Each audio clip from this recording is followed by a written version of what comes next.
লোকসভা নির্বাচনে দল আপনাকে সেই সাগরদিঘি লোকসভা কিন্তু এবার দায়িত্ব দেওয়া হয়েছিল, ভালো একটা রেজাল্ট করলেন, এই বিষয়ে কি মতামত?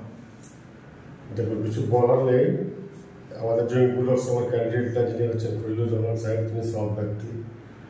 যেমন ধরেন রাজ্যে আমাদের মানবিক মুখ্যমন্ত্রী মমতা ব্যানার্জির মানে ওনাকে দেখেই সাগরদিঘির মানুষ আস্থা রেখেছেন এবং খলিলুর রহমান সাহেবের প্রতি আস্থা রেখেছেন।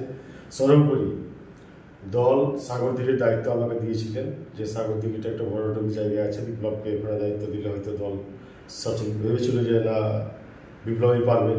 দল আস্থা রেখেছিল আমার প্রতি। দলের আমি সৈনিক হিসেবে সাগরদিঘি বিধানসভায় 27,000 ডেবিট সিট ছিল ওখানে। আমি ওখানে 31,300 ভোটে আমি ওখানে ব্যবধান লিড করেছি এবং সাগরদিঘি টোটাল নেতৃত্বকে নিই। সাগরদিঘির দায়িত্ব পাওয়া যে একটা জয়, খলিলুর রহমান যে জয় নিয়ে কি বলবেন? দেখুন, এটা তো খুবই আনন্দের বিষয়। বিরোধীরা তো বলছিল যে খলিলুর সাহেব হারবে ভোটে।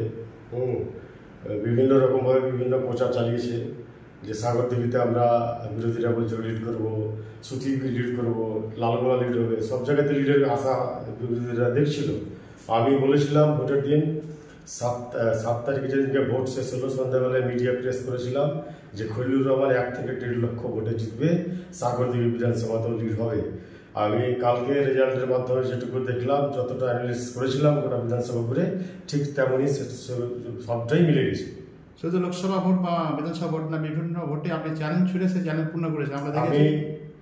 আমি দেখুন, আমি অনেকদিন আগে বক্তব্যে একটা প্রোগ্রামে বলেছিলাম দল যে দায়িত্ব দিবে আমি সেই বিধানসভায় লিড দিয়ে দেখিয়ে দেবো। আমি দলের কথা রেখেছি, আমি আমার জবানের দামও রেখেছি। আমি অক্লান্ত পরিশ্রম করে সাগরদিঘিতে রাত 12টা 1টা 2টো নির্বাচন শেষ করে আসার পরে সাগরদিঘি যে ফল দিয়েছে তাতে আমি খুবই আনন্দিত। এবারে কিন্তু জয়ের ব্যবধান অনেকটা কমেছে, সেই বিষয়ে কি বলবেন? দেখুন, এখন পার্টিও বাড়ছে, অনেক ক্যান্ডিডেট হয়েছে যেমন লোকসভায়। এই যে কিছু কিছু তো ভোট তো বিরোধীরা পেয়েছে। যেহেতু ক্যান্ডিডেট 2019-এ যা ছিল তার থেকে 5টা ক্যান্ডিডেট বেশি, সেই তুলনামূলক হিসাবে আমাদের খলিল সাহেব ভোট খুব একটা কম পেয়েছে, সেটা পাইনি। ঠিক আছে।